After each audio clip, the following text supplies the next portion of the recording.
In March 2023, a 7-year-old boy named Ethan Carter sat across from his mother in Dr. Michael Brennan's office in Palo Alto, California, methodically drawing rectangles on a piece of paper. But these weren't just shapes, they were devices. Devices that didn't exist. Devices that, according to Ethan, he had been planning to create in his other life. The life before this one. The life when he was Steve Jobs. This one lets you feel textures through the screen, Ethan said matter-of-factly, his small finger tracing the outline of what looked like a tablet. You can touch a picture of sand and actually feel it. The screen uses tiny vibrations, but different from what we have now. It changes temperature, too. His mother, Rebecca Carter, a high school biology teacher with no background in technology, exchanged a glance with Dr. Brennan, a clinical psychologist who specialized in childhood trauma and, more controversially, past life regression cases. This wasn't the first time Ethan had described technologies that sounded like science fiction. It had started 6 months earlier, after a regression session that was supposed to help him overcome his fear of hospitals. "Tell me again," Dr. Brennan said gently, his recorder running. "What happened during that first session? What did you see?" Ethan set down his pencil. His brown eyes, old eyes, Rebecca sometimes thought, eyes that seemed to carry more than 7 years of living, met the psychologist's gaze. "I saw the office. The white walls. There were people talking, but I couldn't move. I was stuck. And then, I wasn't stuck anymore. I was somewhere else. Somewhere I knew." The regression had been Rebecca's last resort. Ethan had developed severe anxiety around medical environments after a minor surgery when he was 5. Even routine checkups became ordeals involving tears, trembling, and complete refusal to cooperate. Traditional therapy hadn't helped. A colleague had mentioned Dr. Brennan's unconventional methods, and Rebecca, desperate and skeptical in equal measure, had made the appointment. Dr. Brennan's approach to regression therapy with children was gentle, almost playful. He used visualization techniques disguised as storytelling. "Imagine you're walking down a hallway with doors," he would say. "Each door leads somewhere safe, somewhere you've been before. Let's open one and see where it takes you." During that session in September 2022, Ethan had grown unusually calm. His breathing had deepened. When Dr. Brennan asked him to describe what he saw, Ethan's voice had changed. Not dramatically, not in the theatrical way of television psychics, but subtly. His vocabulary shifted. His cadence became more measured. "I'm in my office," Ethan had said. "There's a desk. Very clean. Everything has to be clean. I can see the trees outside. Los Gatos. No, Cupertino. I'm in Cupertino." Rebecca had felt her skin prickle. They lived in Sacramento. Ethan had never been to Cupertino. She barely knew where Cupertino was herself. "What are you doing in this office?" Dr. Brennan had asked. "Working. Thinking. There's a phone on my desk, but it's not right yet. The shape isn't right. It needs to be simpler. Everything needs to be simpler." A pause. "My pancreas hurts." That last detail had made Rebecca's breath catch. She knew how Steve Jobs had died. Most adults knew. But would a 7-year-old? Over the following weeks, Rebecca had done what any rational person would do. She'd investigated. She'd watched documentaries about Steve Jobs with Ethan out of the room, taking notes on details that were mentioned. She'd read Walter Isaacson's biography. She'd compiled a list of facts about Jobs' life that were public knowledge versus information that was more obscure. Then she'd tested Ethan. She'd shown him photographs of various tech executives from the 1980s, mixing in images of Steve Jobs at different ages. Ethan had pointed to Jobs immediately each time, even in group photos where he wasn't prominently featured. "That's me," he'd say simply. She'd asked him about Next Computer, the company Jobs founded after leaving Apple. Ethan had described the black cube design of the computer, something Rebecca had never heard of before confirming it online. He'd mentioned a specific frustration with the optical disk drive, how it had been too expensive and slowed down production. But it was the personal details that had been most unsettling. "I was adopted," Ethan had said one evening at dinner unprompted. "My real parents couldn't keep me. But it was okay. My mom and dad, the ones who raised me, they were good to me. They didn't understand me always, but they tried." Rebecca had verified this later. Steve Jobs' adoption wasn't secret, but the nuances of his feelings about it, the complexity of his relationship with his biological parents, weren't things covered in children's books or casual documentaries. Another evening, Ethan had mentioned his sister. "She's a writer," he'd said. "We didn't grow up together, but we found each other. Mona. Her name is Mona. Mona Simpson, Steve Jobs' biological sister. A novelist." Rebecca had never heard of her before Googling the name. By January 2023, Dr. Brennan had connected Rebecca with Dr. Amelia Torres, a researcher at the University of Virginia's Division of Perceptual Studies, one of the few academic institutions that seriously investigated claims of past life memories. Dr. Torres had been studying cases of children who claimed to remember previous lives for over 15 years. "The thing you need to understand," Dr. Torres had explained during her first video call, her salt and pepper hair pulled back in a practical ponytail, "is that we approach these cases with rigorous skepticism. We're not here to prove reincarnation. We're here to document anomalous experiences and attempt to verify claims through empirical methods." She'd sent Rebecca a detailed questionnaire. When had Ethan first made statements about being Steve Jobs? What was the context? Had he been exposed to information about Jobs through media, school, family conversations? What specific claims had he made that could be verified? The verification process had been painstaking. Dr. Torres had worked with a research assistant to create a list of 50 statements Ethan had made about his life as Steve Jobs. They categorized them by how easily the information could be accessed. Public knowledge, published but obscure, unpublished but verifiable through interviews with people who'd known Jobs. Impossible to verify. Of the 50 statements, 37 fell into the public knowledge category. Things like his adoption, his founding of Apple, his return to the company in 1997. Skeptics would argue these proved nothing. A bright 7-year-old could absorb such information from countless sources. But 8 statements fell into the published but obscure category. Details that appeared in books or articles but weren't widely circulated. The specific frustration with Next's optical drive. A description of Jobs' home in Palo Alto, including the fact that it was sparsely furnished because he'd spent years trying to find furniture that met his standards for simplicity. A mention of his practice of walking barefoot in the office, which had irritated some colleagues. 3 statements were in the unpublished but verifiable category.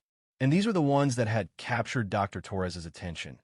Ethan had described a specific argument with a board member, not about strategy or product design, but about the cafeteria.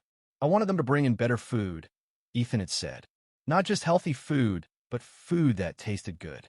This man, I can't remember his name, but he wore bow ties. He said we were a computer company, not a restaurant. But it mattered. Everything matters. The food people eat while they're working matters. Dr. Torres had tracked down 3 former Apple board members willing to speak with her. One of them, Edward Whitaker, had confirmed the detail with an uncomfortable laugh. "God, I've forgotten about that fight. It was at a board meeting in 2008, I think. Maybe 2009. Steve was adamant about improving the cafeteria options. I remember thinking it was such a minor thing to fixate on, but that was Steve. Everything had to be perfect. The bow tie detail? Whitaker had worn them regularly. But it was in March 2023, during Ethan's regular session with Dr. Brennan, that the case had taken its most intriguing turn. Ethan had started drawing the devices, not just describing them, but sketching them out with a 7-year-old's limited artistic ability, but startling conceptual clarity. The haptic display tablet was just the beginning. He'd drawn something he called a memory phone, a device that could record not just video or audio, but somehow capture the emotional context of a moment.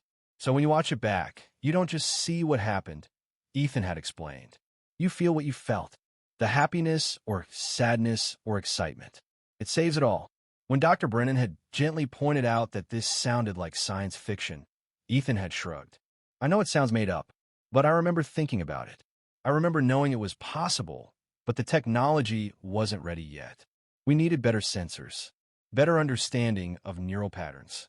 Neural patterns. The phrase had hung in the air. Dr. Brennan had glanced at Rebecca, who'd looked equally stunned. This wasn't vocabulary from cartoons or children's books. Another drawing showed what Ethan called a health mirror. He described it as looking like a regular mirror, but it could scan your body while you looked at yourself. It can see things wrong inside you before you feel sick, he'd said. It can see cancer early, really early, before it spreads. The drawings had continued over subsequent sessions. A learning contact lens that could display information directly in your field of vision without blocking what you were looking at. A skin computer that attached to your arm and monitored your health continuously, alerting you to problems. A device for helping people with paralysis control computers through thought alone. How do you know about these things? Rebecca had asked one evening, her voice careful, neutral. Ethan had looked at her with those old eyes. I don't know how I know. I just remember thinking about them. Remember wanting to make them. I was working on some of them. Before I got too sick. Not everyone involved in the case was convinced. Dr. David Chun, a cognitive psychologist at Stanford whom Dr. Torres had consulted, had offered an alternative explanation. Children are incredibly suggestive. He'd explained during a conference call that included both researchers and Rebecca. They pick up on cues from adults. They synthesize information from various sources, television, conversations overheard, things glimpsed on screens, and create narratives. Add to that the power of regression therapy, which can itself be suggestive, and you have a recipe for confabulation. But the specific details Dr. Torres had interjected can be explained by exposure we're not aware of, Dr. Chun had continued. I'm not saying the parents are lying or that the child is consciously fabricating. I'm saying our brains are pattern-matching machines.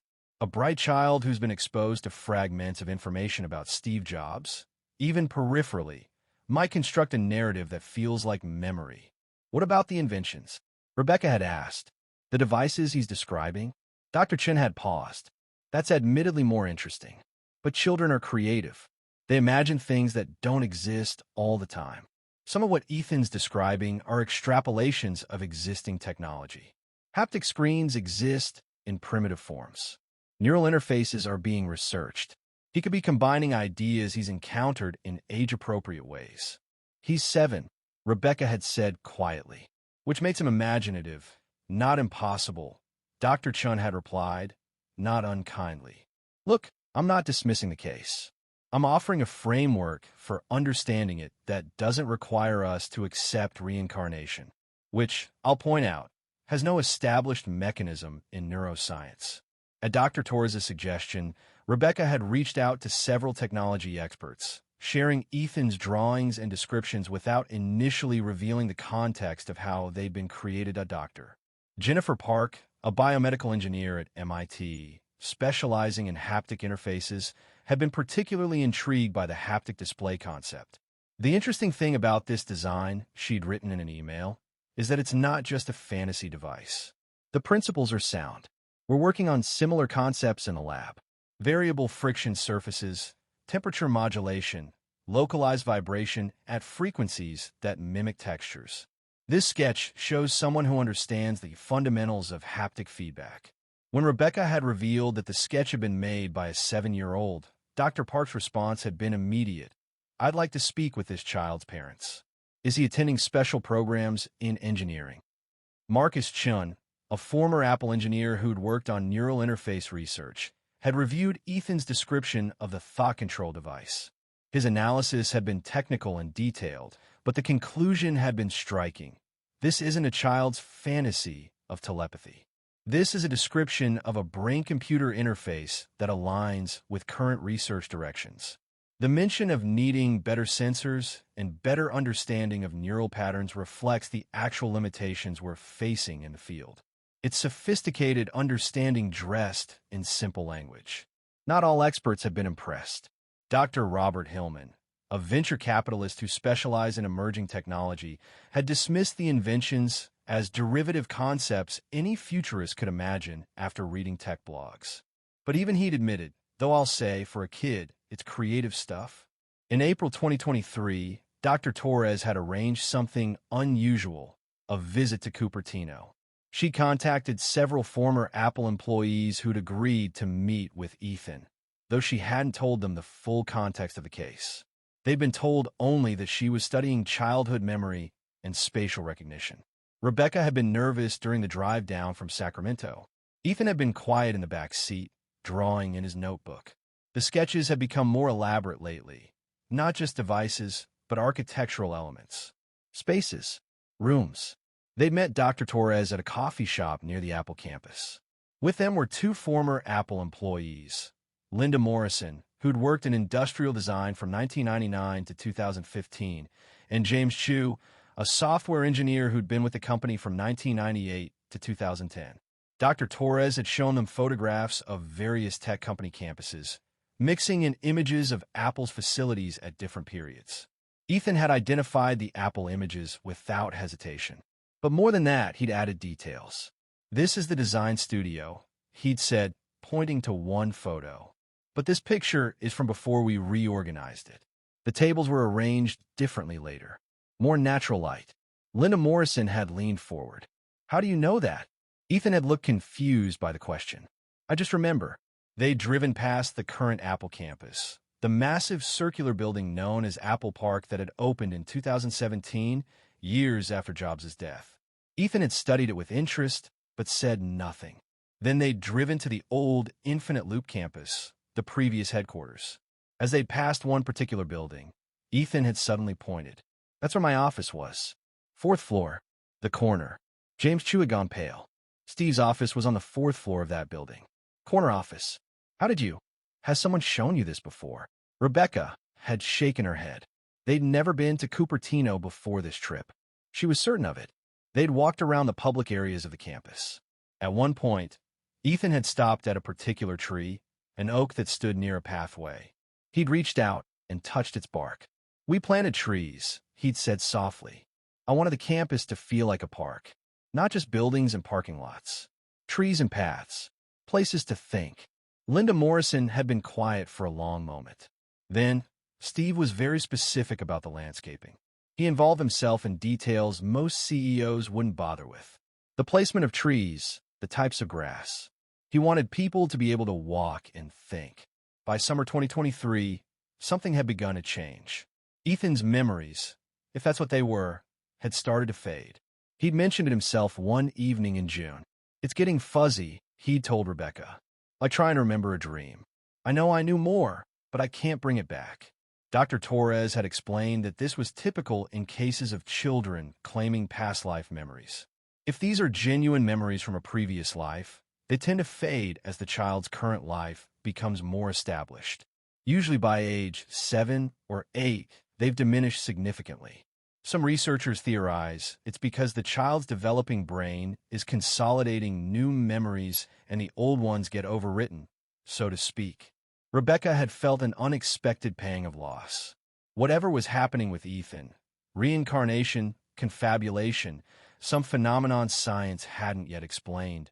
It had been extraordinary, and now was ending. But some things remained. Ethan still had an almost instinctive understanding of design principles. When Rebecca had been struggling with furniture placement in their living room, Ethan had solved it in minutes. "Less is better," he'd said, "and everything should have space to breathe." He'd also retained an unusual empathy for people who were sick. When Rebecca's father had been diagnosed with diabetes, Ethan had sat with him patiently, asking questions about his symptoms, his treatment. "You have to take care of yourself," he'd said seriously, "even when you don't feel bad yet. That's when it matters most." In August 2023, Dr. Brennan had sat down with Ethan for what would be one of their last sessions focused on the past life claims. The regression therapy had successfully addressed Ethan's medical anxiety. He could now attend doctor's appointments without distress, and the focus of their work was shifting to more typical childhood issues. But Dr. Brennan had wanted to ask one more question. "Ethan, if you really were Steve Jobs in a previous life, and I'm not saying you were or weren't, why do you think you came back? What's the purpose?" Ethan had considered this for a long time, longer than he usually took to answer questions. Finally, the inventions weren't finished. The work wasn't done. There were things I wanted to make that could help people, but I ran out of time. "So you came back to finish the work?" "Maybe. Or maybe." Ethan had struggled for words. "Maybe to show other people how to do it. I don't think I'm going to be the one who makes those things. I'm just a kid. But maybe if I remember them, and I tell people about them, they'll know it's possible. They'll try. Dr. Brennan had felt something tighten in his chest. Whether Ethan was describing genuine past life memories, expressing a child's sophisticated fantasy, or channeling something else entirely, the sentiment was profound. The idea that consciousness might persist not just to continue its own journey, but to pass forward knowledge, to inspire future creation. Dr. Torres had completed her investigation in October 2023. Her report, which she'd shared with Rebecca and would eventually publish in the Journal of Consciousness Studies, was carefully worded and methodically argued. The case of Ethan Carter presents several anomalous features that warrant serious consideration, she'd written. While many of the subject statements about Steve Jobs can be attributed to information available through normal channels, a subset of claims, particularly regarding unpublished personal details and advanced technological concepts, are more difficult to explain through conventional means. 3 possibilities warrant consideration. The child is accessing information about Steve Jobs' life through normal but unidentified channels and creatively elaborating on it. The child is exhibiting a rare form of cryptomnesia, where information absorbed unconsciously is later recalled as memory. The child is genuinely accessing memories from a previous life as Steve Jobs. Current scientific understanding provides no mechanism for the third possibility. However, the absence of a known mechanism should not preclude continued investigation of anomalous phenomena. The case remains open and under study. Dr. Chun, the skeptical psychologist, had offered his own conclusion: insufficient evidence to support reincarnation. More likely explanation: suggestibility, exposure to information through unidentified channels, and creative confabulation. However, I acknowledge the case presents interesting anomalies regarding the technological concepts described. In November 2025, Ethan Carter is 9 years old. He plays soccer, struggles with spelling tests, and loves video games. He rarely mentions Steve Jobs anymore. When asked about those memories from 2 years ago, he seems almost embarrassed. "I don't know," he says. "Maybe I was just imagining things. It seems weird now." But Rebecca has kept everything: the drawings, the recordings of sessions with Dr. Brennan, the detailed notes she took of unprompted statements Ethan made. And she started a file of news articles, stories about companies developing haptic displays, about brain-computer interfaces making breakthroughs, about diagnostic mirrors that can scan for health problems. Technologies that a 7-year-old boy once drew in Dr. Brennan's office. Technologies he said he'd been planning to create in another life.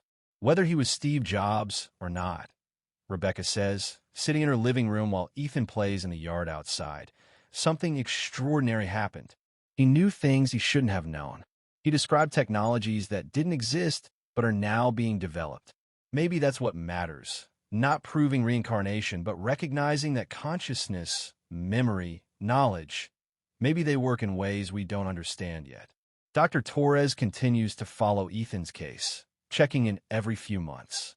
She's documented 12 other cases of children claiming to remember lives as famous individuals. Most fade like Ethan's memories have faded, but the documentation remains. The verified details, the anomalies that refuse simple explanation. Science advances by taking seriously what seems impossible, Dr. Torres says.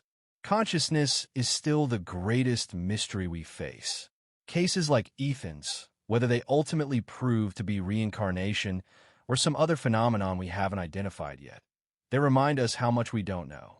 In the end, perhaps the truth about Ethan Carter doesn't matter as much as the questions his case raises.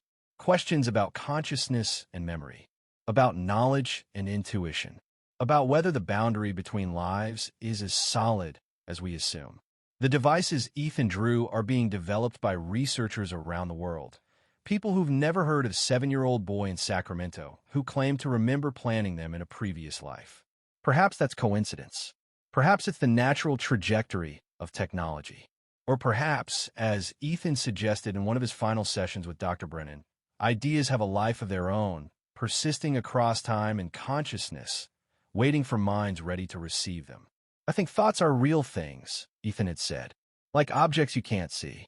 And maybe when someone has a really strong thought about something they want to create or a problem they want to solve, that thought doesn't just disappear when they die. It stays. And maybe sometimes it finds someone new who can finish it. The investigation into Ethan's case continues. The skeptics remain skeptical. The believers remain convinced. And in the middle, in the space where certainty dissolves into possibility, a 9-year-old boy plays soccer and does homework, and sometimes, just sometimes, sketches devices in the margins of his notebook that won't exist for years to come. Are you fascinated by the mysteries of consciousness, past life memories, and the unexplained connections between minds across time? Subscribe to our channel for more deeply researched investigations into cases that challenge our understanding of reality. Each week, we bring you new stories of children who claim to remember previous lives, complete with verification attempts, expert analysis, and the profound questions these cases raise about who we are and what happens when we die. Click subscribe and join us as we explore the frontiers of human consciousness.